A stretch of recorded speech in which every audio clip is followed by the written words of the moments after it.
ఆనాడు బంధువులు ఇంటికొస్తే చాలు ఉన్నన్ని రోజులు పండుగే, గుండె నిండుగా సంబురమే. ఆరు బయట నులక మంచంపై పడుకొని కబురులెన్నో చెప్పుకుంటుంటే మనసు నిండుగా సంతోషమే. వాళ్ళు తిరిగి ప్రయాణం అవుతుంటే ఇంకో రోజుంటే బాగుండనిపించి ఎక్కే బస్సు వచ్చి వెళ్ళిపోయేదాకా చెప్పులు దాచిన జ్ఞాపకమే.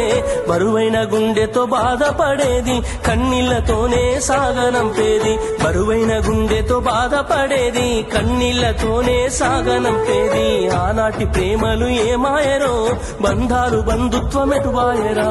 డబ్బు బంధాలే మిగిలేనురో, మనుషులే దూరమయ్యేనురా.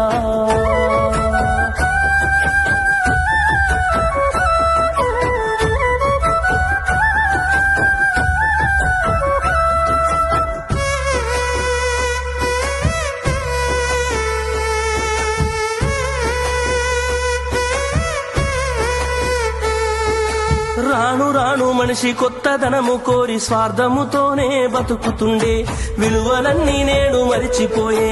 అయిన వాళ్లతో అనుబంధమంటే మొక్కుబడులుగా మారిపోయే, రక్త సంబంధాల ఉనికి మంటగలిసే.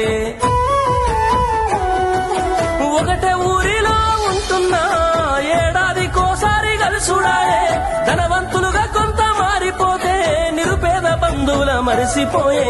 డబ్బున్న వాళ్లకు ఒక తీరు మర్యాద, నిరుపేద బంధువులకింకొక మర్యాద. డబ్బున్న వాళ్లకు ఒక తీరు మర్యాద, నిరుపేద బంధువులకింకొక మర్యాద. ఆనాటి ప్రేమలు ఏమాయరో, బంధాలు బంధుత్వమెటువాయరా. ఆనాటి ప్రేమలు ఏమాయరో, బంధాలు బంధుత్వమెటువాయరా.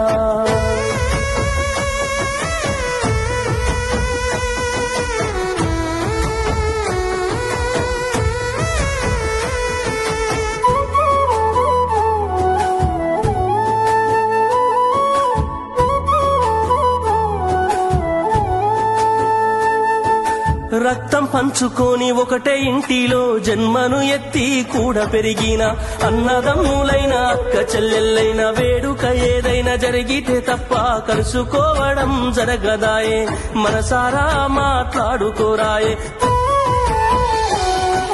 భోజనాలకు గంట ముందు వచ్చి పని ఏదో ఉందన్న సాకుతోటి మొక్కువడిగా భోజనం అయిన వెంటనే ఉంటామంటూ వెళ్లిపోవుడాయే.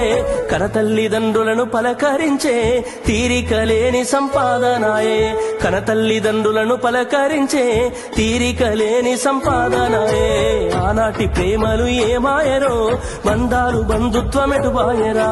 డబ్బు బంధాలే మిగిలేనురో, మనుషులే దూరమయ్యేనురా.